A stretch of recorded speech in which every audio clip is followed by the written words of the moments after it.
আমার কথা কথা বলতে তোলে আমার কথা বলতে দেন আমি কথা বলতে আমি দলে বলে না আমার দল থাকবে আমি এটা বলছি না আপনি বাধা সৃষ্টি করতে পারেন আমার মতামত যখন দাঁড়াইছেন আমি মতামত দিব কারণ যখন এই কথা উঠে যখন আমার উচ্চদের কথা উঠে কিছু নারায়ণগঞ্জের অপকৌশল রাজনীতিবিদ আছে ইনুই বিনুই বিএনপিকে ইঙ্গিত করার কথা বলেন আজকে খালি স্পষ্ট করে বলতে হবে বিএনপি কোন নেতা হকারদের থেকে চাঁদাবাজি করে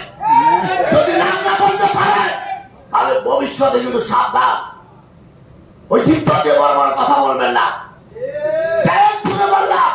নারায়ণগঞ্জ হকার থেকে কোনো বিএনপি শ্রমিক দল হকার দলকে কোনো চাঁদাবাজি করে না করে নারায়ণগঞ্জের কিছু সন্ত্রাসী তাদের কোনো দল নেই তাদের কোনো পায়ের তলে মাটি নেই তাদের কোনো পদ প্রতিভা নেই তারা বলে তারা করে তাদের নাম বলতে শ্বশুর নাম বলতে আপনারা লজ্জা পান আমরা লজ্জা পাই না আমার নাম মহানগর বিএনপি যুগ্ম আহ্বায়ক সাবেক ছাত্র আবুল কাছে আসা বলছে যে উচ্ছেদ হবে পুনর্বাসন হবে কথাটা ঠিক 13 তারিখে উচ্ছেদ হবে তারপর পুনর্বাসন হবে পুনর্বাসনের জন্য আমি ইতিমধ্যে ডিসি প্রশাসন পুলিশ প্রশাসন আমি প্রস্তাব দিয়েছি চানমারি যে রোডটা নতুন রোড হয়েছে চানমারি মোড় থেকে বেরিবাদের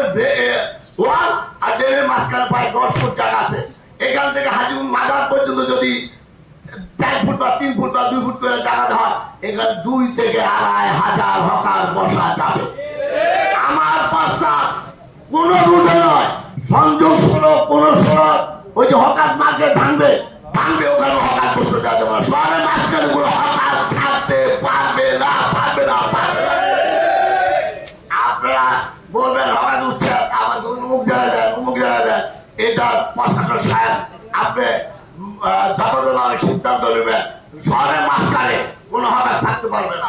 আর যারা হকারকে শহরের বাইরে যাইতে দিতে চান না আমার উচ্ছেদ কথা বল আমি মনে করি তাদের ভিতরে কোনো শয়তানি আছে কোনো উদ্দেশ্য আছে শয়তানি যে উদ্দেশ্য আছে অতএব হকার উচ্ছেদ হবে নারায়ণগঞ্জের জনগণ নারায়ণগঞ্জ ভোটাররা নির্বিঘ্নে চলাচল করবে হাঁটাহাঁটি করবে এটা আমরা চাই আর এটাকে বাস্তবায়ন করার জন্য যদি আমাদের বুকে তাজা রক্ত সেটাও আমরা দিতে প্রস্তুত